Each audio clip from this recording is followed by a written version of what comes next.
Hello dear learners of IGNOU MS psychology. Easy notes की help से important questions की series चल रही है। ये सेकंड लास्ट वीडियो है, सीरीज में ही फिफ्थ वीडियो है और इसके बाद एक और वीडियो आएगा जिसके साथ ही आप इंपॉर्टेंट टॉपिक सारे कवर कर लेंगे एमए फर्स्ट ईयर के फर्स्ट पेपर के। तो अभी तक हमने जो भी टॉपिक्स पढ़े हैं 21 टॉपिक्स कवर कर लिए हैं। आज मेरी कोशिश ये है इस वीडियो में मैं चाहती हूँ कि 22 से लेकर 27 तक के यानी एटलीस्ट 5 टॉपिक्स मैं कवर कर दूं। आज के टॉपिक्स थोड़ा मिक्स हैं।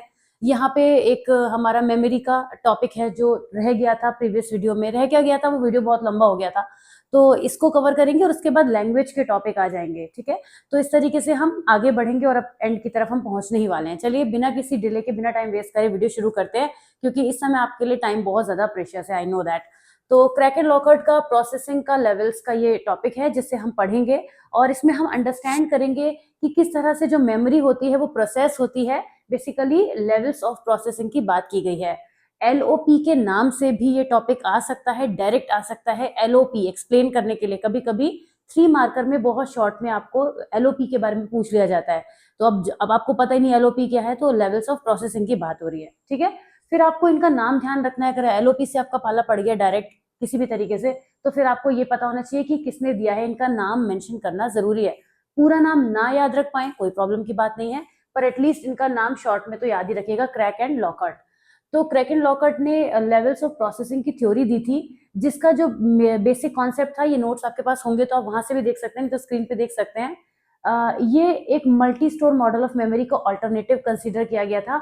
Multi store model of memory वो है जो आप पढ़ चुके हैं अभी इससे पहले, एटकिंसन रिचर्ड शिफ्रिन का मॉडल। ठीक है, वो शॉर्ट टर्म लॉन्ग टर्म पर बेस्ड था। The theory suggest that memory retention depends not on the storage system but on the depth of cognitive processing.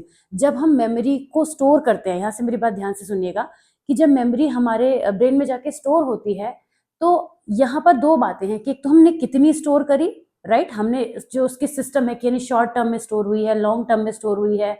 Duration की बात, मतलब लेंथ के हिसाब से अगर हम बात करें तो ड्यूरेशन की बात होती थी अब तक। लेकिन यहाँ पर जो लेवल की बात की गई उसमें ये बताया गया कि कितनी उसकी स्ट्रेंथ है, कितनी उसकी डिग्री है। यानी जो हमारी कॉग्निटिव प्रोसेसिंग होती है वो इस बात पर फोकस करती है कि कॉग्निटिव प्रोसेसिंग की डेप्थ क्या है, कितनी ज्यादा याद हुई है। जैसे हम दो तरीके से कहते हैं कि हमें कोई चीज याद है। हम एक तो ये कहते हैं कि हमें ये टॉपिक बहुत अच्छे से आता है, राइट, तो मतलब हम उसको बहुत पहले हमने पढ़ा था लेकिन आज भी हमें ध्यान है। आज भी हमें ध्यान तो है, लेकिन जब हम उसके बारे में बताने बैठेंगे तो कितना इफेक्टिवली बता पा रहे हैं, हमारा जो आउटकम है वो कितना इफेक्टिव आ रहा है निकलकर।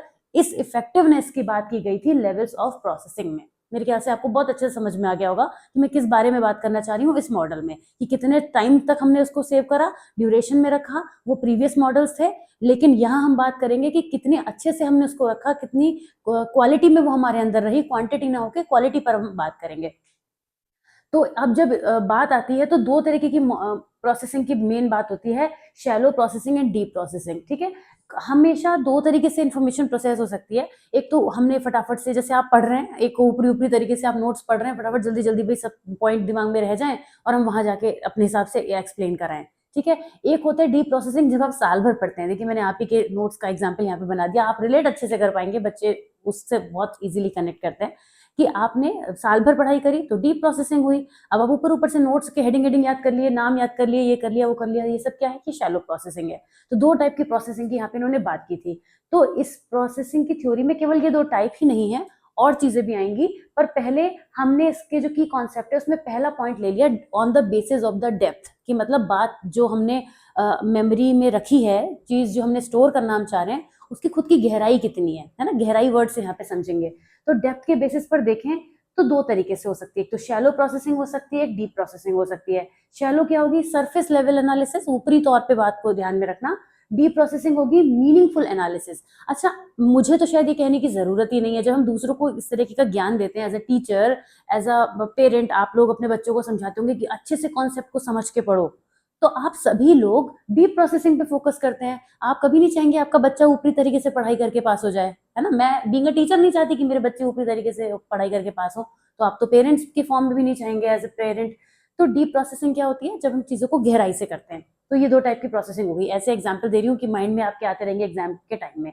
फिर आती है, ना केवल डेप्थ की बात होगी, टाइप, कौन से टाइप से प्रोसेसिंग हो रही है, ये भी इसका कॉम्पोनेंट है एक। कैसे है कि एक तो शैलो में होगी, एक स्ट्रक्चरल होगी, फेनोमिक होगी और डीप प्रोसेसिंग और सीमेंटिक। इस तरीके से इतने हमारे पास 5 पॉइंट्स निकल आते हैं। इन्हें ध्यान में रखना है कि प्रोसेसिंग किस किस टाइप से हो रही है। फटाफट से देखेंगे, मतलब थोड़ा मुझे क्विक भी चलना है क्योंकि मैं खुद ही शुरू के टॉपिक में इतना टाइम लगा देती हूँ, फिर बाद में मुझे लगता है यार मैं टॉपिक कैसे कवर करूँ। तो मुझे भी प्रॉब्लम में नहीं आना है, आपको भी नहीं आने देना है। क्विकली समझा देती हूँ आपको क्या क्या ध्यान रखना है। तो शैलो प्रोसेसिंग हो सकती है जिसमें हम बेसिक एनकोडिंग करेंगे, such as recognizing the structure और अपीयरेंस ऑफ वर्ड्स। इसका मैं आपको आपके से कॉन्टेक्स्ट से एग्जांपल देती हूँ। जैसे आज एक बच्चे ने, किसी ने कमेंट किया है किसी वीडियो पे जहाँ पे हमने बात करी है कॉग्निटिव साइकोलॉजी को लेके, तो उसमें उन्होंने पूछा है कि अगर हम उसका डायग्राम के कंपोनेंट्स मैम ध्यान में रख लें तो क्या उसके पॉइंट्स को इलेबोरेट करके आ सकते हैं। मतलब बहुत बड़ी जनरल बात पूछी है, मेरे ख्याल से उनके पास उसका खुद भी आंसर ही है जो उन्होंने पूछा है। लेकिन ये शैलो प्रोसेसिंग का एग्जांपल है कि एक चीज कॉग्निटिव साइकोलॉजी के एक टॉपिक के बारे में उन्होंने पूछा है। I don't remember exactly, domains की बात हुई है शायद कि हाँ, डोमेन्स है कॉग्निटिव साइकोलॉजी के, अगर उनके हाईलाइट्स हम याद कर लें तो क्या हम उसको इलाबोरेट करके आ सकते हैं। ये काम कर रहे हैं, मतलब शैलो प्रोसेसिंग कर रहे हैं। ये एक टाइप की प्रोसेसिंग भी है, मतलब यहाँ पर तो एक टाइप की प्रोसेसिंग भी है और ये प्रोसेसिंग की डेप्थ को भी दिखाती है, इसलिए दोनों जगह पर ये बात हो रही है। यहाँ पे एज अ टाइप बताया जा रहा है और यहाँ पे कितना डेप्थ में चीज होती है उसके हिसाब से बताया जा रहा है। तो आप समझ गए होंगे कि हम ऊपरी तौर पर जब चीजों को थोड़ा याद कर लेते हैं वो एक टाइप का प्रोसेसिंग है।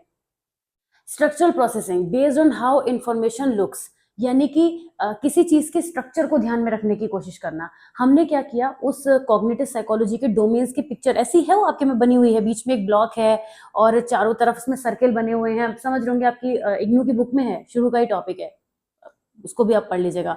तो स्ट्रक्चरल प्रोसेसिंग का मतलब हो गया जब हम किसी चीज का स्ट्रक्चर अपने माइंड में फिक्स कर लेते हैं। और जब हमसे कोई पूछता है, इसका एग्जाम्पल मैथ्स के फॉर्मूले भी हैं। आज भी अगर मैं कोई भी सिंपल एल्जेब्रिक एक्सप्रेशन उठा लूं, पाइथागोरस की थ्योरम ले लूं या कोई भी फॉर्मूला उठा लूं, तो मेरे भी माइंड में वो वैसे ही बन के आता है, ए बी सी डी की फॉर्म में, एक्स वाई जेड की फॉर्म में।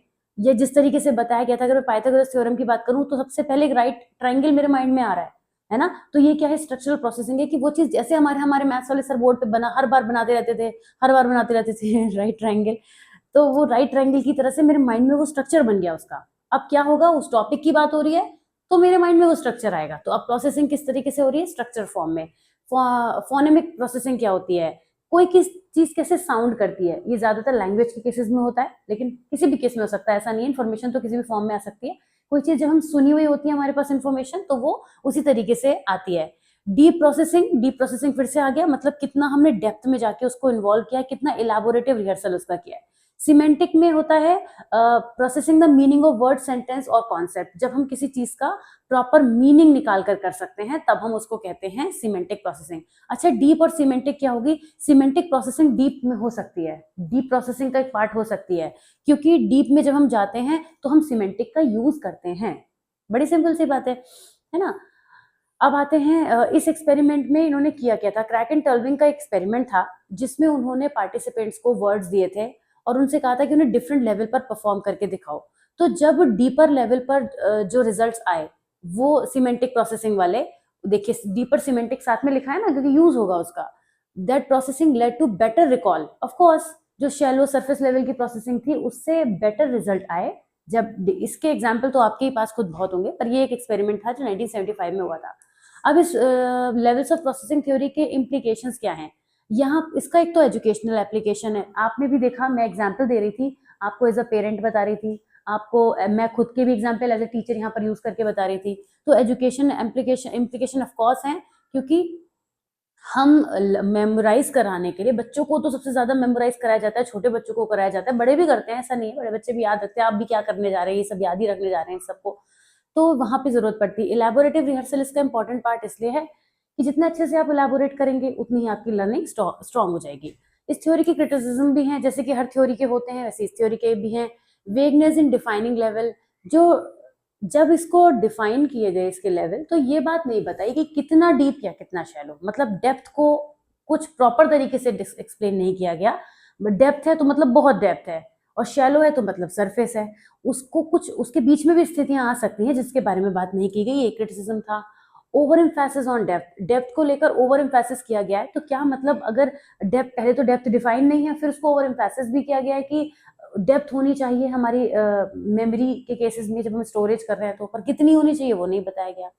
तो इस तरीके से ये एक मॉडल दिया गया था जो हमारी स्टोरेज की स्ट्रेंथ पे, डेप्थ पे फोकस करता है, ठीक है ना। मेजर चीज यही है। अब आप इस कंटेंट को कैसे बढ़ा सकते हैं, मान लीजिए आपको लगता है कि यार ये बात तो छोटी लगी, हालांकि ये छोटी है नहीं, जरा लिख के देखिएगा आपको यही अच्छी खासी लेंथ लगेगी। तो क्या होगा, आप एग्जाम्पल्स बढ़ाइए, you can use a lot of examples everywhere, जहां पर आपको लगे। हमेशा एग्जाम्पल, आप यहाँ तक कि एग्जाम्पल से अपनी बात को शुरू करते हुए कर सकते हैं, वो बहुत अच्छा लगता है, बहुत ही बेहतरीन प्रेजेंटेशन उसका आता है ना। तो चलिए, ये तो सबके अपने अपने तरीके होते हैं, इन तरीकों पर भी हम बात करेंगे जब हम आपको लाइव क्लासेस में एक्सप्लेन करेंगे, बहुत सारी चीजें भी करेंगे। पहले सिलेबस कंप्लीट कर दें, मेरा तो यही बड़ा टास्क है फिलहाल। सेलुलर बेसिस की बात करेंगे, लर्निंग और मेमोरी के, ये टॉपिक आ जाता है आपके पास, काफी पूछा गया है, सेलुलर बेसिस क्या है, लर्निंग और मेमोरी के। तो जब हम इसकी बात करते हैं तो थोड़ा सा हम बायोलॉजिकल हो जाते हैं का मतलब ये हो गया कि चीजें हैं कनेक्टेड, क्योंकि देखिए जो हमारे बेसिक यूनिट है ना हमारे ब्रेन की, वो न्यूरॉन है। न्यूरॉन से ही फंक्शनिंग होती है यहाँ पे हमारी मेमोरी और लर्न करने की। तो उसमें कौन कौन सी चीजें आती हैं, इसके बारे में हम बात करेंगे। सबसे पहले आता है साइनेप्टिक प्लास्टिसिटी। साइनेप्टिक वर्ड किससे बना है, साइनैप्स से बना है। दो न्यूरॉन के बीच में, हमारे ब्रेन की जो सेल्स होती हैं वहां पे न्यूरॉन्स के बीच में जो स्पेस होता है उसको हम साइनैप्स कहते हैं। तो ये तो मैं भी यूं ही आपको बता दे रही हूँ, लेकिन आप जब पढ़ेंगे अगर डिटेल्ड वीडियो में तो आपको और अच्छे समझ में आएगा। तो साइनेप्टिक क्लिफ्ट वहां पे स्पेस बन जाता है, तो उसकी एक प्लास्टिसिटी होती है, मतलब हर दो न्यूरॉन के बीच में सेम साइनेप्टिक क्लिफ्ट नहीं होता, अलग अलग होता है, कम ज्यादा होता है। तो उसकी यानी इसका मतलब उसमें प्लास्टिसिटी है, वो चीज चेंज हो सकती है। तो जब कुछ चेंज हो सकता है तो उसका भी लिंक लर्निंग और मेमोरी से होता है, ऐसा ये कहते हैं, ये इसका एक बेसिस हो जाता है। Synaptic plasticity which refers to the ability to synapses, जो कि न्यूरॉन्स के बीच का कनेक्शन होता है, टू स्ट्रेंथन और weaken over time in response to increasing और डिक्रीजिंग देयर एक्टिविटी। एक बहुत सिंपल लैंग्वेज में मैं बताती हूँ, सिर्फ समझाने के लिए बता रही हूँ, ऐसा प्लीज एग्जाम में कुछ मत लिख के आ जाइएगा, बड़ा डिजास्टर हो जाएगा। जैसे कि आप ऐसे समझिए कि ये एक पर्सन का हाथ है और ये एक दूसरे पर्सन का हाथ है। अब एक पर्सन दूसरे पर्सन को कोई चीज दे रहा है, तो वो जितना सावधानी से देगा, जितना अच्छे से पास क्लोजली देगा चीज को, या फिर उनके बीच का कनेक्शन भले ही चीज से जुड़ा हो, स्ट्रांग होगा, तो उतना अच्छे से चीज पहुंच जाएगी। लेकिन अगर कोई दूसरा दूर से दे रहा है तो यहाँ पे ये चांसेस भी हो सकते हैं कि वो चीज एकदम से हाथ में आ जाएगी, या ये भी हो सकता है कि वो चीज हाथ से छूट के गिर जाएगी। ये एक जनरल बात है जो मैं कर रही हूँ। अब मैं इसको कनेक्ट करती हूँ इस टॉपिक से कि जब हम प्लास्टिसिटी की यहाँ पे बात करते हैं, तो जो न्यूरॉन्स के बीच का कनेक्शन है, अगर ये वही कनेक्शन है जो भी मैंने हाथ के बीच में आपको एग्जांपल देके बताया, अगर ये कनेक्शन स्ट्रांग है तो इसका इम्पैक्ट मेमोरी और लर्निंग पे पड़ेगा, ठीक है, क्योंकि ये इसके बेसिस हैं। और अगर ये स्ट्रांग कनेक्शन जो है वो वीक है तो भी इसका इफेक्ट पड़ेगा। तो ये इसका एक वो हो गया, मेरे ख्याल से ये चीज आपको समझ में आ गई होगी। लेकिन इस साइनेप्टिक प्लास्टिसिटी के दो टाइप होते हैं, एक तो लॉन्ग टर्म पोटेंशिएशन होता है, ये मैंने डिटेल में पढ़ाया है वीडियो में, और एक लॉन्ग टर्म डिप्रेशन होता है, एलटीपी और एलटीडी बोलते हैं। तो एलटीपी और एलटीडी क्या होते हैं, जब साइनेप्टिक स्ट्रेंथ में एक परसिस्टेंट इंक्रीज होने लगता है following high frequency stimulation of a synapse, LTP is believed to be a cellular mechanism that underlies learning and memory। तो LTP की वजह से भी फर्क आता है। LTD क्या होता है, एक लॉन्ग लास्टिंग डिक्रीज होता है साइनेप्टिक स्ट्रेंथ में। ऐसे भी ध्यान रख सकते हैं कि डिप्रेशन है तो कोई चीज डिक्लाइन हो रही है, इस वजह से भी मतलब ये जो गैप है उसी की बात हो रही है, ये वही गैप है जो LTD में कन्वर्ट हो जाता है या LTP में कन्वर्ट हो जाता है। दो तरीके के वो साइनेप्टिक क्लिफ्ट क्रिएट कर सकता है। न्यूरोट्रांसमीटर्स के बारे में आप ऑलरेडी जानते हैं, न्यूरो नहीं भी जानते हैं चलिए तो मैं बता देती हूँ। न्यूरोट्रांसमीटर्स क्या होते हैं, जैसे ग्लूटामेट, गाबा, बहुत सारे होते हैं जो कि न्यूरॉन्स के बीच में कम्युनिकेशन को क्रिएट करते हैं, और ये मेमोरी को स्ट्रेंथन करने के लिए, या ये कह सकते हैं कि साइनेप्सिस की गैप को स्ट्रेंथन करने के लिए रिस्पॉन्सिबल होते हैं। तो ये आपको ध्यान में रखना पड़ेगा। कैल्शियम आयंस भी होते हैं। Calcium ions play a crucial role in the induction of LTP when calcium enters the neuron through NMDA receptor. NMDA क्या है, ये रिसेप्टर्स होते हैं जिनके बारे में बात हो रही है। Receptors during strong synaptic activity it triggers intracellular signaling pathways that lead to the strengthening of the synapse. Okay, इसके अलावा फिर क्या है, gene expression and protein synthesis, neurogenesis, ये सब पॉइंट्स हैं जिनको मैं क्विकली एक बार बता देती हूँ आपको। वैसे तो इनकी फंक्शनिंग बहुत बड़ी है, इनको 2 लाइंस में बता पाना ही पॉसिबल नहीं है, पर जो 2 लाइन लिखी है मैं उन्हीं को आपको बता रही हूँ अभी फिलहाल। कि जीन एक्सप्रेशन प्रोटीन सिंथेसिस क्या होता है, learning often leads to changes in gene expression and the synthesis of new protein that are critical for the formation and stabilization of new synaptic connection. This process can take hours to days and is essential for the consolidation of long term memory।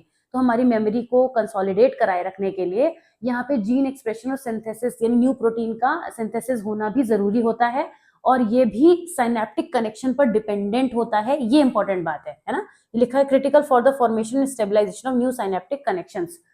फिर आता है neurogenesis, the generation of new neurons in certain brain regions, like the hippocampus has been linked to learning and memory. Increased neurogenesis can enhance cognitive function and memory formation. तो जितना ज्यादा ये होगा उसी हिसाब से मेमोरी पे इम्पैक्ट डालेगा। अब कुछ ब्रेन रीजन है जो हमारी मेमोरी के लिए रिस्पॉन्सिबल होते हैं, लर्निंग मेमोरी के लिए, जिसमें हिप्पोकैम्पस तो है ही, एमिगडाला और कॉर्टेक्स, तीन का नाम आता है। तो ये जो रीजन है वो नई मेमोरीज, स्पेशल नेविगेशन में काम आता है, इंफॉर्मेशन के कंसोलिडेशन में काम आता है। एमिगडाला किस लिए आता है? इमोशनल मेमोरी को क्रिएट करने के लिए। और कॉर्टेक्स किस लिए काम आता है? स्टोरेज और रिट्रीवल में लॉन्ग टर्म मेमोरी के। तो थोड़ा ध्यान में रखने होंगे आपको। फिर कंक्लूजन में हम इन्हीं बातों को यहाँ पे समराइज कर देंगे। ये टॉपिक हमारा फास्टली थोड़ा कवर हो जा रहा है, अच्छी बात है। चलिए आते हैं लैंग्वेज एलिमेंट्स एंड फंक्शन पे। यहाँ से हमारा लैंग्वेज के टॉपिक स्टार्ट हो जाते हैं। अभी तक दो टॉपिक मेमोरी के थे, अब लैंग्वेज के टॉपिक स्टार्ट हो जाते हैं। तो लैंग्वेज क्या है? एक कॉम्प्लेक्स सिस्टम है composed of various elements and function that enable communication. To communicate we always need language. बिना लैंग्वेज के कम्युनिकेशन हो नहीं सकता, है ना। हो भी सकता है इन अ वे। अब आप मतलब फिर मैं उसके पार्ट पे नहीं जा रही हूँ, बट कम्युनिकेशन को स्ट्रेंथन करने के लिए और एटलीस्ट अपनी बात इफेक्टिवली रिप्रेजेंट करने के लिए तो हमें लैंग्वेज की जरूरत पड़ती ही है। Understanding these components can enhance the comprehension of how language operates in human interaction. कुछ की एलिमेंट्स और फंक्शंस की बात करेंगे लैंग्वेज के, जो कि एलिमेंट्स और फंक्शन है। सबसे पहले आ जाते हैं एलिमेंट्स की तरफ, फोनेटिक्स एंड फोनोलॉजी। फोनेटिक्स क्या होते हैं? Deal with the physical sound of human speech. और फोनोलॉजी स्टडीज हाउ दो sounds function with in a particular language और लैंग्वेजेस। फोनेटिक्स की जब हम बात करें तो फोनेटिक्स क्या है कि ह्यूमन स्पीच का जो फिजिकल साउंड होता है उसकी स्टडी की जाती है with the help of phonetics. ये मतलब एक फील्ड हो गई।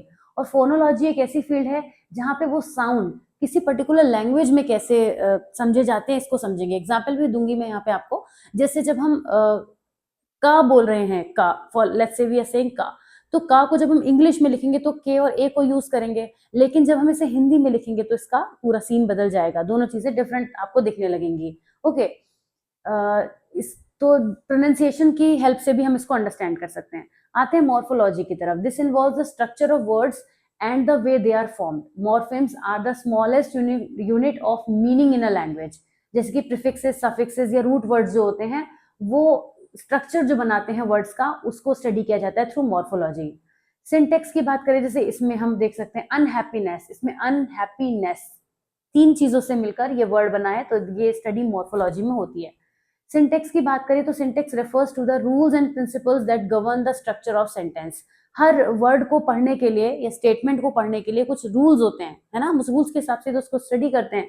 तो यहाँ पर मीनिंग बदल जाता है अगर वर्ड्स इधर से उधर हो जाएं। जैसे the cat chase the mouse chase the cat. दोनों ही सिचुएशन में आपके माइंड में पिक्चर भी अलग अलग बन रही होगी। सिमेंटिक्स की जब हम बात करें, ये मीनिंग की बात करता है। सिमेंटिक का मतलब भी मीनिंग होता है, अभी भी आपने पढ़ा था ना, deep processing, shallow processing, semantic processing. तो सिमेंटिक का मतलब क्या होता है? कितना हमने उसके मीनिंग से ये चीज जुड़ी होती है। कि बैंक का मतलब हो गया मीनिंग ऑफ फाइनेंशियल इंस्टीट्यूशन और the side of a river. एक ही वर्ड के कई मतलब होते हैं, उस तरीके से। तो सिमेंटिक का मतलब हो गया कि कितना डीपर में हम उसमें जा सकते हैं। Pragmatics focuses on the use of language in context and the social aspects of communication. जैसे can you pass the salt is understood as a request rather than a literal question about someone's ability. कि यहाँ पे हम कह रहे हैं can you pass the salt, तो person को क्या लग रहा है, उसको सॉल्ट पास करने के लिए जा रहा है, उससे पूछे रहे can you pass the salt, क्या आप कर पाओगे या नहीं, ऐसा तो नहीं है ना। तो यहाँ पे प्रैग्मेटिक्स में हम क्या करते हैं, लैंग्वेज के उस पार्ट पे फोकस करते हैं कि वो किस कम्युनिकेशन के किस पर्पस को सर्व कर रहा है, वो प्रैग्मेटिज्म में आ जाता है, प्रैग्मेटिक्स। फिर लैंग्वेज के फंक्शंस की बात करें तो इसके कम्युनिकेटिव फंक्शंस होते हैं। सबसे पहला फंक्शन लैंग्वेज का कम्युनिकेशन ही है, यानी कि आप अपने ideas, thought, emotions, for information सबको शेयर कर पाते हैं, ये लैंग्वेज का पहला फंक्शन हो गया। एक्सप्रेसिव फंक्शन है, लैंग्वेज एक्सप्रेस करने के लिए भी यूज होती है। Communication is a bigger term, umbrella term, और एक्सप्रेशन उसके अंदर एक छोटी चीज हो गई। एक्सप्रेशन किसी भी चीज का हो सकता है, हम इमोशंस का भी एक्सप्रेशन करते हैं ना, फीलिंग्स का, एटीट्यूड्स का भी एक्सप्रेशन करते हैं, पर communication is something which keeps on happening, वो तो होता रहता है। इंफॉर्मेटिव फंक्शनिंग, लैंग्वेज की हेल्प से हम नॉलेज को भी सर्व करते हैं। जैसे कि अगर मैं आपको यहाँ कुछ बता रही हूँ तो यहाँ मैं बायलैंग्वेज हो रही हूँ और अपनी लैंग्वेज की हेल्प से आपको ये टॉपिक बता पा रही हूँ। ओके, मान लीजिए आपकी लैंग्वेज नहीं समझ पा रहे हैं हिंदी में या इंग्लिश में, जैसे भी मैं बोल रही हूँ, तो फिर क्या हो जाएगा, वो पर्पस हमारा सर्व नहीं हो पाएगा। डायरेक्टिव फंक्शन क्या होता है? डायरेक्टिव फंक्शन होता है that uses languages to influence the behaviour of others such as giving commands, making request, providing advice. Directive functioning भी होती है लैंग्वेज की। हमारी लैंग्वेज बात को पूरा पलट सकती है, बदल सकती है, उसको पूरा 180 डिग्री पलट देगी अगर हमारी बात के बोलने के तरीकों में जो है वो लैंग्वेज में, मतलब हमने जो भी जिस तरीके का भी हम यूज कर रहे हैं। फैटिक फंक्शन क्या होता है? इज यूज टू स्टैब्लिश और maintain social relationship. This function often involves small talks or greetings that do not necessarily convey significant content but foster connections. जैसे कि how are you, आप अपनी सोसाइटी से बाहर निकल रहे हैं, आपने अपने गार्ड से पूछा कि how are you sir, तो it will make them feel happy. Exactly आप नहीं पूछना चाह रहे हैं, ना ही वो बताना चाह रहे हैं, आपको ना बताएंगे, लेकिन फिर भी आपने उनकी एक जानकारी लेने के लिए बात करी, तो फैटिक फंक्शन होता है। ये भी लैंग्वेज के थ्रू ही होता है। जब कितना भी नाइसली आप बोलेंगे, जैसे आप प्यार से तो बोलेंगे ना, आप कैसे हैं sir, how are you, is everything okay, तो they feel good about it. तो वो लैंग्वेज आपकी उनके अंदर एक social kind of connection build कर देती है आपका और उनके बीच में। कंक्लूजन पे आ जाए तो फंक्शनल लैंग्वेज दोनों एक साथ मिलकर वर्क करते हैं, तभी चीजें हो पाती हैं। चाहे इसके एलिमेंट्स की बात करें, चाहे फंक्शन की बात करें, ये लैंग्वेज में सपोर्ट करते हैं। आते हैं लैंग्वेज प्रोसेसिंग के मॉडल्स पर। कई मॉडल्स हैं जो हमें पढ़ने हैं और हर मॉडल का एक डिस्क्रिप्शन यहाँ पे दिया हुआ है, मतलब उस मॉडल के बारे में मेन बात क्या है। अब मैं आपको एक चीज और बता दूं, कोई भी मॉडल अगर स्पेसिफिकली पूछ लिया जाए, जैसे कनेक्शनिस्ट मॉडल पूछा जाता है शॉर्ट में, तो अब आपको ये लग सकता है कि हमें तो इसके बारे में इतना ही पता है। तो हमने नोट्स को काफी ज्यादा छोटे करके बनाया है, इसलिए बनाया ताकि मेन मेन बातें आपके दिमाग में पहुंच जाएं। आप कुछ चीजों को डिटेल में भी पढ़ सकते हैं और जाके, और अगर आप कॉन्सेप्ट समझ गए ना, तो with the use of examples आप उस कंटेंट को इंक्रीज भी कर सकते हैं। तो हम फिलहाल बात कर रहे थे कि कौन कौन से मॉडल हमारे पास हैं। सबसे पहले लैंग्वेज प्रोसेसिंग के मॉडल्स, मतलब कुछ लैंग्वेज की जो प्रोसेसिंग होती है वो कुछ कुछ चीजों के ऊपर बेस्ड है, किसी चीज के ऊपर कॉन्सेप्ट बनाया गया है, उन कॉन्सेप्ट की बात करेंगे। पहला आता है डुअल रूट मॉडल। ये कहता है कि this model poses two distinct pathway for reading, a direct route and an indirect route. ये डुअल रूट का मतलब ये हो गया कि दो रूट होते हैं लैंग्वेज के। रीडिंग के बारे में खास तौर से बात करते हैं। Involves recognising words by sight and retrieving their meanings directly from memory. और इनडायरेक्ट रूट होता है involve sounding out words phonetically which is used for unfamiliar words और when encountering new vocabulary. Direct route में हम क्या करते हैं, जब भी हम कोई भी ऐसा वर्ड जिसको हमने देखा है उसके मीनिंग को हम रिट्रीव कर पाते हैं अपनी मेमोरी से, तो सिंपल वो हमारे लिए डायरेक्ट रूट हो गया, राइट। इनडायरेक्ट रूट होता है involve sounding out words phonetically which is used for unfamiliar words और व्हेन एनकाउंटरिंग न्यू वोकैबुलरी। जैसे हमने बच्चे को अगर कभी फ्लो बताया है वर्ड, तो हम ग्लो भी समझा सकते हैं ना, तो सिमिलर वर्ड्स का हम यूज कर सकते हैं। तो डुअल रूट मॉडल ये हमें कहता है। इसके की फीचर्स क्या हैं? Highlights the role of both phonological and orthographic processes in reading. Reading से कनेक्टेड ये मॉडल है। करेक्शनिस्ट मॉडल क्या कहता है? This model uses neural network concepts to explain language processing. ये सजेस्ट करता है कि language understanding is achieved through interconnected nodes that represent words and their meanings. मतलब लैंग्वेज की अंडरस्टैंडिंग कैसे अचीव की जाती है? जो वर्ड्स और उनके मीनिंग्स के बीच में कनेक्शन बना के, और नाम भी इसका कनेक्शनिस्ट मॉडल है, ठीक।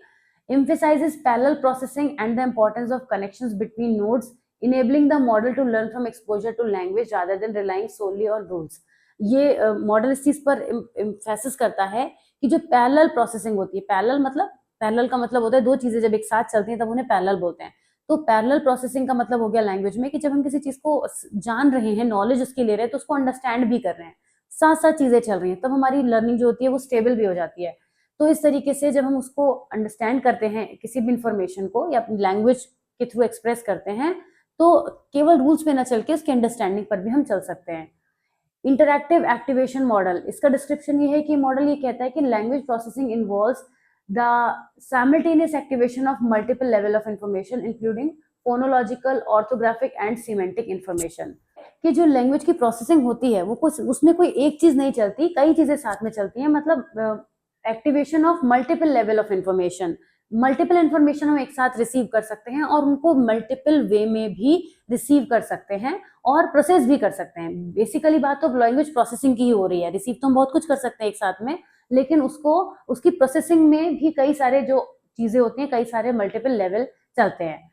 Proposes that context can influence the activation of different levels, allowing for a more flexible understanding of language. Okay, Levelt model पे आते हैं. Proposed by William Levelt, this model outlines the processing involved in spoken language production, including conceptual preparation, lexical retrieval and phonetic including. ये चीजें लेवल्ट model के अंदर आती हैं. जब भी लैंग्वेज की प्रोसेसिंग होती है, जब स्पोकन लैंग्वेज को भी यूज किया जा रहा होता है, तो उसमें कंसेप्चुअल प्रिपरेशन भी होती है, लेक्सिकल रिट्रीवल भी होता है, फोनेटिक एनकोडिंग भी होती है. ये सारे उसके पार्ट होते हैं. कब लेवल्ट मॉडल ये कहता है कि इंफॉर्मेशन लैंग्वेज की प्रोसेसिंग में ये सब चीजें आपस में एक दूसरे के संग इन्वॉल्व होती हैं. राइट, आप केवल लैंग्वेज को प्रोड्यूस नहीं कर रहे हैं, साथ साथ उसका कॉन्सेप्ट भी प्रिपेयर हो रहा है उस चीज के बारे में. वो उस कॉन्सेप्ट को जानकर उसको रिट्रीव करने की कैपेसिटी भी डेवलप कर रहा है. End of course phonetic encoding तो वो करना सीख ही रहा है. ओके, मतलब एक बार उसने पढ़ा है या जाना है तो उसे पढ़ के बता पाएगा, सुना पाएगा या एक्सप्लेन कर पाएगा. इसके की फीचर क्या है? Breaks down the production process into distinct stages, emphasising the interaction between conceptual and linguistic processes. Broca Wernicke model आता है. इस मॉडल में ये कहा गया है, ये हिस्टोरिकल ऑब्जर्वेशन पर बेस्ड है कि ब्रेन डैमेज कैसे होता है. ब्रोकाज एरिया, ये पूरी एक थ्योरी है, डिटेल में मैंने पढ़ाई है. ब्रोकाज एरिया जो कि स्पीच प्रोडक्शन से लिंक्ड है और किस तरीके से ब्रोकाज ने पूरा एक्सपेरिमेंट किया था जब उन्होंने ये जाना कि हमारे ब्रेन में किसी भी तरीके का अगर डिके होता है, मेमोरी रिलेटेड ये इश्यू होता है, तो कैसे वो लैंग्वेज की प्रोसेसिंग पर भी इम्पैक्ट डालता है. आप इसे डिटेल में पढ़ना चाहें तो एक बार जरूर वीडियोस को विजिट कीजिएगा, वहां पे आपको ये मॉडल और अच्छे से मिल जाएगा. ये लैंग्वेज फंक्शन का ब्रेन से कनेक्शन दिखाता है ये वाला मॉडल, और ये बताता है कि कैसे ब्रेन में किसी भी तरीके की डेफिसिट्स आने पर लैंग्वेज की भी डेफिशिएंसी देखने को मिलती है. इसका बड़ा ही सिंपल एग्जांपल है, जैसे आपने कोमा में कोई सुना होगा कि कोमा में कोई चला गया, वो बोल नहीं रहा है. ऐसा मूवीज में आपने देखा होगा. हालांकि ये अलग अलग तरीके से सिम्टम्स दिखते हैं. मूवीज में तो एक ही चीज को दिखाते रहते हैं. मूवीज में तो जुड़वा भी दिखाते हैं कि वो ट्विंस है, मगर वो वैसे कहाँ होते हैं, फोटोकॉपी तो कोई किसी की होती ही नहीं है. तो मूवी पे उतना नहीं जाते हैं, लेकिन मैं एग्जाम्पल के लिए यूज कर रही थी कि जैसे आप लोगों ने देखा ही होगा कि कोई पर्सन जो है अपनी मेमोरी खो देता है तो वो बोलता भी नहीं है, शांत रहता है, लॉस्ट हो जाता है. जैसे मुन्ना भाई एमबीबीएस तो आपने देखी थी ना, वो मैं किसकी बात कर रही हूँ, समझ गए होंगे. तो लैंग्वेज पे भी उसका इम्पैक्ट आने लगता है. स्कीमा थ्योरी की बात करते हैं. ये मॉडल फोकस करता है कि कॉग्निटिव फ्रेमवर्क्स का रोल क्या है that help individual organise and interpret language. Schemas जिन्हें हम कहते हैं, स्कीमास क्या होते हैं? बड़ी इंपॉर्टेंट टर्म है ये साइकोलॉजी में. स्कीमास, स्कीमास का मतलब होता है कि माइंड में बनने वाला मैप, एक ऐसी पिक्चर जिसकी हेल्प से आप किसी भी चीज को याद रख पाते हैं. मैं आपसे कोई भी वर्ड बोलूंगी, उसकी एक पिक्चर आपके माइंड में बनेगी. जैसे कि मैंने बोला कि फ्रिज, तो कोई एक ऐसी शेप आपके माइंड में आई होगी जो फ्रिज जैसी ही दिखती है. आप फ्रिज बोलने पर कूलर ध्यान में नहीं आया होगा, और अभी मैंने कूलर का वर्ड बोला है तो आपके माइंड में कूलर भी आ गया होगा. यही चीज है स्कीमास, कि हमारा एक कॉग्निटिव फ्रेमवर्क होता है, एक माइंड में हमारे सिस्टम बन जाता है, नेटवर्क बन जाता है, और ना केवल ये पिक्चर्स की फॉर्म में बल्कि किसी भी फॉर्म में हो सकता है. जैसे कि आप जिस भी एरिया को बिलोंग करते हैं, लेट्स से आगरा है ना, तो मैंने बोला कि आगरा में क्या फेमस है, तो आपके माइंड में ताजमहल आ गया होगा तुरंत. पेठा भी आ सकता है, दैट्स अ डिफरेंट थिंग. मेरे माइंड में भी पेठा आ गया था, but anyway let's keep the jokes apart. आते हैं इस पे वापस. तो ये हमारे माइंड में ये जो स्कीमास थ्योरी है, नाम ही स्कीमास है इसका, तो ऐसे भी ध्यान रखिएगा कि हमारे माइंड में जो भी स्कीमास बनते हैं उन पर बेस्ड ये चीजें हमें बताती है कि कैसे जो स्कीमास हमारी नॉलेज को स्टोर करते हैं ना. जैसे मैं इतनी चीजों के एग्जाम्पल आपको देती जा रही थी, फ्रिज, कूलर, दुनिया भर की बातें मैंने करी, ताजमहल तक मैं आपको लेकर गई. तो वो चीजें जो आपके नॉलेज का पार्ट बन चुकी हैं वो रिफ्लेक्ट होती हैं through schemas. Okay, emphasizes how background knowledge influence comprehension and meaning making in language processing. कैसे मीनिंग मेकिंग में भी हेल्प करती हैं जो स्कीमास बन जाते हैं. जैसे अगर किसी बच्चे को आपने ताजमहल के बारे में पढ़ा दिया है, बता दिया है, और उसके माइंड में पिक्चर भी बन गई है, स्कीमास बन गए हैं, ताजमहल को लेके कॉन्सेप्ट फॉर्म हो गया है, तो अब जब बच्चा उस ताजमहल के बारे में आपको बताएगा तो वो कुछ जनरल चीजें भी आपको बता पाएगा, मतलब मीनिंग मेकिंग का प्रोसेस कर पाएगा इन हिज ओन लैंग्वेज. जैसे वो बता सकता है कि मैंने वहां पे 4 पिलर्स देखे, पूरी बिल्डिंग जो है वो व्हाइट मार्बल से बनी हुई है, उसके सामने गार्डन है, तमाम चीजें जो भी उसने देखी होंगी, तो वो उसका एक मीनिंग दे पाएगा कि ऐसा इसलिए है, ऐसा इसलिए है, जो भी उसने जाना. तो ये सब हो गया schema theory. Usage based model, इसका क्या मतलब है? This model posits that language structure emerges from language के यूज से एमर्ज होता है. मतलब लैंग्वेज का स्ट्रक्चर जो बनता है वो लैंग्वेज के यूज से बनता है, with patterns and constructions learn through repeated exposure in context. मतलब लगातार हम लैंग्वेज को जब सीखते रहते हैं तो हम उसका यूज करना जान जाते हैं और उससे हम एक स्ट्रक्चर फॉर्म कर पाते हैं. ओके, ये सोशल इंटरेक्शन की इंपॉर्टेंस को हाईलाइट करता है, क्योंकि लैंग्वेज का हम सबसे ज्यादा रिपीटेशन तो सोशल वर्ड में ही करते हैं। बार बार हम किसी चीज को करते हैं, जैसे एक बच्चा, अभी हमने गार्ड वाला एग्जांपल दिया था, एक बच्चा अगर देख रहा है अपने पेरेंट्स को बार बार कि मेरे पेरेंट्स गार्ड्स को ग्रीट करते हैं या उनसे बातचीत करते हैं, तो इससे उसके माइंड में क्या हो रहा है, इसको ये पता चल रहा है कि वो उसका लैंग्वेज का यूज इस तरीके से करना है। अब वो ना केवल गार्ड को बल्कि किसी और पर्सन को भी, मे बी वो अपने स्कूल में पियोन से इस तरह से बात कर सकता है, या किसी भी पर्सन से वो जानेगा, उसका यूज करना सीखेगा, है ना। तो यूसेज बेस्ड मॉडल हो गया। कंप्यूटेशनल मॉडल क्या कहता है, ये अर्थमेटिक एस्पेक्ट्स की बात करता है लैंग्वेज प्रोसेसिंग की। जैसे लैंग्वेज आपने कंप्यूटर में भी बहुत सारी सुनी होंगी, पढ़ी नहीं भी होंगी तो सुनी होंगी, मैंने भी नहीं पढ़ी है, मैं एग्जाम्पल में ही बता पाऊंगी आपको। तो वो लैंग्वेजेस भी कैसे क्रिएट हुई हैं, वो जो है वो ह्यूमन लैंग्वेज को स्टिमुलेट करने का काम करती हैं with the help of computational techniques. यही तो होती है लैंग्वेजेस की हेल्प से। कोडिंग जिसे आप बोलते हैं, कोडिंग तो जनरली आपने सुना ही होगा। तो वो कोड्स क्या हैं, वो कोड्स हैं, codes are written in a certain language और उनका कुछ मीनिंग होता है। तो वो इस तरीके से यहाँ पे कंप्यूटेशनल मॉडल भी बताता है। तो ये जितने भी मॉडल आपने पढ़े, ये इसकी लैंग्वेज प्रोसेसिंग की कॉम्प्लेक्सिटीज को हाईलाइट करते हैं और बताते हैं कि किस तरीके से लैंग्वेज जो है वो प्रोसेस होती है। कहीं पर हमने उसको कॉग्निटिव मैकेनिज्म से जोड़ा, कहीं वो न्यूरल पाथवे से जुड़ी, वो सोशल वर्ड से भी जुड़ी, है ना, हर तरीके से जुड़ी, स्कीमास से भी जुड़ी। तो हर तरीके का मॉडल हर तरीके की चीज हमें बताता है, और ये ज्यादातर एजुकेशनल प्रैक्टिसेस में यूज होता है। ऑफकोर्स लैंग्वेज तो है ही उसका पार्ट। फिलहाल मैं अपने लास्ट टॉपिक पे आ चुकी हूँ, 26, 27, 28, 29, 30। हाँ, ये लास्ट टॉपिक है। मैंने 26 तक का प्रॉमिस किया था आपसे बिगिनिंग में कि हम 26 टॉपिक तक जरूर पढ़ेंगे, which is single system hypothesis versus dual system hypothesis. ये आज का लास्ट टॉपिक है, बहुत इंपॉर्टेंट है, एग्जाम में पूछा जाता है। तो चलिए इसे क्विकली बिगिन करते हैं। ये सिंगल सिस्टम हाइपोथेसिस और डुअल सिस्टम हाइपोथेसिस दो कंपीटिंग थ्योरीज हैं जो कि लैंग्वेज की प्रोसेसिंग से रिलेटेड है, particularly in bilingualism and second language acquisition. They address how the brain stores and processes multiple languages. ये दोनों ही जो थ्योरीज हैं वो हमें ये बताती हैं कि कैसे हमारा जो ब्रेन है वो स्टोर करता है लैंग्वेज की प्रोसेस को, और हम मल्टीपल लैंग्वेजेस बोल पाते हैं या फिर उसको एग्जिबिट कर पाते हैं। सिंगल सिस्टम हाइपोथेसिस क्या सजेस्ट करता है, दैट अ बायलैंग्वेज और multilingual individual uses the same cognitive system to process and store all languages they know. मतलब सेम कॉग्निटिव सिस्टम यानी न्यूरल नेटवर्क जो होता है सेम होता है कब, बायलैंग्वेज या मल्टीलैंग्वेज इंडिविजुअल जब इसे यूज करते हैं। In this theory there is no separate compartment for each language, दोनों के लिए ही सेम चीज यूज हुई है, इसीलिए इसका नाम जो है ना वो सिंगल सिस्टम हाइपोथेसिस रखा गया है, क्योंकि वो सिंगल ही चीज पर बात करता है दोनों का, यानी कि बायलैंग्वेज हो या कोई मल्टीलैंग्वेज हो, उनके लिए न्यूरल नेटवर्क सेम होता है। की फीचर्स किसकी बात कर लेते हैं, ये यूनिफाइड प्रोसेसिंग पर बेस्ड है, मतलब इसमें सब चीजें आपको ना यूनिक वे में दिखेंगी या यूनिटरी वे में दिखेंगी, सिंगल वे में दिखेंगी, क्योंकि बात ही ऐसी है। इस हाइपोथेसिस के अकॉर्डिंग बोथ लैंग्वेजेस और multiple languages are process within the same cognitive framework, वही जो एक बात पहले हुई थी, with shared synaptic, lexical and grammatical rules, सब चीजें सेम होंगी दोनों के लिए। कॉमन स्टोरेज होगा, मतलब words and grammar rules from different languages are stored in the same mental lexicon, मतलब हमारी जो वोकैब का स्टोरेज होता है वहां पे दोनों के लिए ही सेम यूज हो जाते हैं। लैंग्वेज मिक्सिंग यानी कोड स्विचिंग, लैंग्वेज में कॉन्वर्सेशन करते वक्त हम जो स्विच कर लेते हैं वो नेचुरल है और इजी भी है, क्योंकि दोनों लैंग्वेज एक दूसरे का पार्ट होती हैं। Language transfer, the likelihood of cross linguistic transfer is higher, for example applying grammar rules और vocabulary from one language to another. जो मल्टी लैंग्वेज वाले लोग होते हैं ये माना जाता है कि वो दोनों ही लैंग्वेजेस उनके लिए कनेक्टेड होती हैं, मतलब they can even frame something in their mind when they are speaking in one language, they can relate it to the second language, because the brain does not strictly separate. Brain जो है वो separate नहीं करता है, वो क्या करता है, उनको जोड़े रखता है। एविडेंस क्या है सिंगल सिस्टम हाइपोथेसिस के लिए, कोड स्विचिंग और ब्रेन के एक्टिवेशन का सेम पैटर्न का होना। कोड स्विचिंग मतलब bilingual can fluidly switch between languages in conversation, जैसे आप मुझे देख रहे हैं यहाँ पे, मैं किसी भी लैंग्वेज में बोल रही हूँ, when I am speaking in English, और मैं हिंदी में जब बात कर रही हूँ, तो ये बहुत क्विक स्विच है। तो इसकी बात ये कर रहे हैं कि कोड स्विचिंग जो होती है वो बहुत फास्ट होती है और एक साथ चलती है। Okay, similar pattern of brain activation, neuroimaging studies sometimes show that the same brain areas are activated when processing different languages, मतलब different languages के लिए different areas ना वर्क करके वही ऊपर वाली बात को उस तरीके से यहाँ पे क्रिएट किया गया है। क्रिटिसिज्म की बात करें तो ये मॉडल जो है वो ओवर सिंप्लीफाई कर देता है लैंग्वेज प्रोसेसिंग को। उनका कहना है कि आप एक बोल रहे हैं तो बीच में दूसरी भी बोल सकते हैं और इनका कोई आपस में इतना बड़ा इश्यू नहीं है, ऐसी बात ये कहता है, जो कि काफी हद तक क्रिटिसाइज की गई थी, तो इसका क्रिटिसिज्म हो जाता है। आते हैं डुअल सिस्टम हाइपोथेसिस पे। ये क्या कहती है, अब ये इसका जाहिर सी बात है ये उस बात से थोड़ा डिफरेंट तो कहेगी।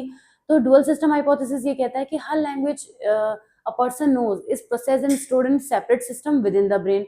ब्रेन के अंदर अलग अलग जगहों पर ये फंक्शनिंग करती है, इसके लिए अलग अलग चीजें होती हैं। अब जितने आपने यहाँ पे पॉइंट्स पढ़े थे, ये जितने आपने पढ़े थे, जैसे यूनिफाइड प्रोसेसिंग और कॉमन स्टोरेज, दो टॉपिक अगर हम देख लें तो separate processing and distinct storage. तो अगर आपने एक के हेडिंग्स को ध्यान में रखा है तो आप अपने तरीके से इनको लिख सकते हैं। ऐसे कोई जरूरी नहीं है कि कॉपी पेस्ट करना है, आप अपने तरीके से लिख सकते हैं। मतलब उसके फीचर्स को आपको पलट देना है, उल्टा कर देना है। तो यहाँ पे लैंग्वेज इंडिपेंडेंटली प्रोसेस होती हैं, डिफरेंट सिस्टम से होती हैं। वोकेबलरी जो है वो मैनेज डिफरेंट सिस्टम से होती है। ग्रामर, सिंटेक्स सब कुछ अलग होता है। स्टोरेज डिस्टिंक्ट होता है, मतलब जो मेंटल लैक्सिकन है वो दोनों के लिए सेपरेट है, और रूल्स और जो भी चीजें वो मिक्स नहीं होती हैं। डिफिकल्ट कोड स्विचिंग है, ये जो थ्योरी है वो कोड स्विच, मतलब जैसे मैंने अभी आपको बताया, ये थ्योरी ऐसा कहती है कि जब आप एक लैंग्वेज में बात करें and when you try to change the other language, मैं डिलिबरेटली यहाँ पे दूसरी लैंग्वेज का यूज कर रही हूँ just to make you understand कि यहाँ पे कोड स्विचिंग डिफिकल्ट होती है। ब्रेन जो है वो फंक्शनिंग में टाइम लेता है। लैंग्वेज इंटरफेरेंस रिड्यूस होती है यहाँ पे, since languages are stored and processed separately there is less likelihood of interference between languages. Okay, इसके एविडेंसेस की बात करें तो डिफरेंट पैटर्न है ब्रेन एक्टिवेशन के, पैटर्न्स भी डिफरेंट होते हैं कि न्यूरो इमेजिंग की स्टडी से ही पता चला है कि डिफरेंट एरियाज जो होते हैं वो मतलब एरियाज ऑफ कोर्स डिफरेंट होते हैं, और one language is acquired later in life और लेस प्रोफिशिएंटली। ये भी एक चीज कहा जाता है यहाँ पे कि आप किसी एक लैंग्वेज में तो बहुत प्रोफिशिएंट होंगे पर दूसरे में उससे कम होंगे, एग्जैक्टली उतना नहीं हो सकते। लैंग्वेज लर्निंग डिफरेंसेस भी देखने को मिलते हैं। Late bilingual or people who learn a second language as adults often experience difficulty keeping the two languages separate, supporting the idea that the brain processes them differently। इसके भी criticism की बात करें तो इसने ओवर एस्टिमेट कर दिया है लैंग्वेज के सेपरेशन को, और जहाँ पे बायलैंग्वल्स आर हाईली प्रोफिशिएंट होते हैं दोनों ही में, लेकिन उस चीज को इतना फोकस नहीं किया है। ओके, मतलब ये कहते हैं कि जो बायलैंग्वल्स हैं वो एक ही लैंग्वेज पे ज्यादा कमांड रखेंगे, लेकिन ऐसा नहीं है, दोनों पर भी हो सकता है। हम ऐसा देखते हैं बिकॉज एक्सेप्शंस आर एवरीवेयर। अब यहाँ पे हम कुछ फैक्टर्स की बात करेंगे कि कौन कौन से फैक्टर हैं जो इस हाइपोथेसिस पे अप्लाई होते हैं। सिंगल सिस्टम हो चाहे डुअल सिस्टम हो, दोनों ही में हम एज ऑफ लैंग्वेज एक्विजिशन देखते हैं। अर्ली बायलैंग्वल्स जो होते हैं, जो लैंग्वेज को बचपन से लर्न कर लेते हैं, may be more likely to fit the single system hypothesis because their brain might develop to integrate both languages as part of one system। जैसे जब बच्चा छोटा होता है तो अगर वो अपनी मदर टंग में ही सिर्फ बात करता है, राइट, तब तो वो अर्ली बायलैंग्वल नहीं कहलाएगा क्योंकि वो सिंगल लैंग्वेज को ही लर्न कर रहा है। तो ऐसे में उसके साथ ये चीज नहीं होगी। लेकिन कुछ बच्चे ऐसे होते हैं जो अपनी मदर टंग के साथ दूसरी लैंग्वेज को भी साइमल्टेनियसली लर्न करना शुरू कर देते हैं, उन्हें लर्न कराया जाता है। ऐसे केस में हम क्या कहते हैं, वो अर्ली बायलैंग्वल कहलाते हैं, और उनका जो ब्रेन है वो दोनों ही लैंग्वेजेस को एक तरीके से प्रोसेस करने लगेगा, इसलिए वो सिंगल सिस्टम हाइपोथेसिस में ज्यादा फिट होते हैं। जबकि लेट बायलैंग्वल्स होंगे, ऐसे बहुत से लोग होते हैं जो हमेशा अपनी मदर टंग में रहते हैं और उसके बाद जब बड़े होते हैं तो उन्हें किसी और लैंग्वेज की रिक्वायरमेंट लगने लगती है। इसका सिंपल एग्जांपल है कि जो लोग अपनी मदर टंग हिंदी या कोई भी ऐसी लैंग्वेज बोलते हैं जो उनके नेटिव में बोली जाती है, और बाद में वो इंग्लिश को सीखने लगते हैं स्कूल में जाके या फिर कॉलेज में जाके, maybe later in the age, तो उन्हें इन चीजों को डिफिकल्टी होती है प्रोसेस करने में, वो डुअल सिस्टम हाइपोथेसिस में आएंगे। प्रोफिशिएंसी लेवल के बेसिस पर भी हम देख सकते हैं प्रोफिशिएंसी कितनी है, और प्रोफिशिएंसी कैसे आएगी, ये अर्ली और लेट होने से भी आ सकती है ना। तो जो प्रोफिशिएंसी काफी नियर इक्वल है दोनों लैंग्वेजेस में, वो ओवरलैप भी एक्सपीरियंस कर सकते हैं, और जो एक लैंग्वेज में ज्यादा डोमिनेंट है वो डुअल सिस्टम में आएंगे। अगेन लैंग्वेज की सिमिलैरिटी पे डिपेंड करता है, जैसे कि यहाँ पे एग्जांपल दिया है कि दो लैंग्वेजेस हैं, अगर ये काफी सिमिलर हैं तो उस हिसाब से भी चीजों की प्रोसेसिंग इजी हो जाएगी, तो वो सिंगल सिस्टम में आ जाएगा। और लैंग्वेजेस अगर डिफरेंट हैं, एकदम से दोनों एक दूसरे से बिल्कुल ही डिफरेंट हैं, तो हो सकता है कि उनकी जो सेपरेट सिस्टम में प्रोसेसिंग हो, यानी कि वो फिर किस में आ जाएगा, डुअल सिस्टम में आ जाएगा। ब्रेन स्टडीज और न्यूरोप्लास्टिसिटी के बेसिस पे बात करें तो वो आपने पढ़ा ही था कि कुछ शेयर्ड नेटवर्क के आइडियाज को सपोर्ट करते हैं, तो वो सिंगल सिस्टम में आ जाएगा। और वो कहते हैं कि डिफरेंट लैंग्वेजेस ब्रेन के डिफरेंट एरियाज में होती हैं, तो ये डुअल सिस्टम में आ जाएगा। तो मतलब कौन से केसेस हैं जहाँ पे सिंगल सिस्टम में हम देख सकते हैं लैंग्वेज की प्रोसेसिंग को, और कहाँ पर हम डुअल सिस्टम में देख सकते हैं, ये हमने इसमें समझा। फिर सिंगल सिस्टम और दोनों की बात करें तो दोनों ही अपने अपने तरीके से लैंग्वेज की प्रोसेसिंग के बारे में बताते हैं जो कि ब्रेन में प्रोसेस होती है, और दोनों ही हिपोथेसिस अपनी अपनी तरह से अपने अपने पार्ट पर ठीक हैं। और काफी केसेस जो हम देख सकते हैं रियल लाइफ में वो सिंगल सिस्टम पर भी बेस्ड हैं, बहुत सारे केसेस डुअल सिस्टम पर भी बेस्ड हो सकते हैं। ओके, पर ये ओवरऑल बात ये है कि लैंग्वेज को एक्विजिशन कितना लंबे टाइम तक हम कर पाते हैं, कितना अच्छे तरीके से लैंग्वेज को एक्वायर कर पाते हैं। तो इसी के साथ हम इस वीडियो के एंड में आ गए हैं। अब हम ये लास्ट पार्ट में बचे हुए 4 पोर्शन को कवर करेंगे। हम चाहते तो लास्ट के लिए भी 5 छोड़ सकते थे, लेकिन आज हमने 5 टॉपिक कवर करके इस 5th वीडियो को यहाँ पे कंप्लीट कर लिया है। और एक लास्ट वीडियो आपको देखना है, अगर आपने प्रीवियस सभी वीडियोस देखे हैं तो आपको पता होगा कि हम इंपॉर्टेंट टॉपिक्स को कवर कर रहे हैं। लास्ट वीडियो को भी जरूर देखिएगा जो इसके जस्ट बाद आपको मिलेगा, और उस वीडियो के साथ ही आपका एमपीएससी 1 के इंपॉर्टेंट टॉपिक्स का पूरा पोर्शन ही कवर हो जाएगा। तो इतने कम कोर्स के साथ में आप अपने पूरे पेपर को बहुत इजीली प्रिपेयर कर सकते हैं। कैसा लगा ये वीडियो कमेंट्स में जरूर बताइएगा, और अगर चैनल को अभी तक सब्सक्राइब नहीं किया है तो जरूर कर लीजिएगा। मैं मिलती हूँ आपसे इसके लास्ट पार्ट में। Till then take care of yourself, bye bye.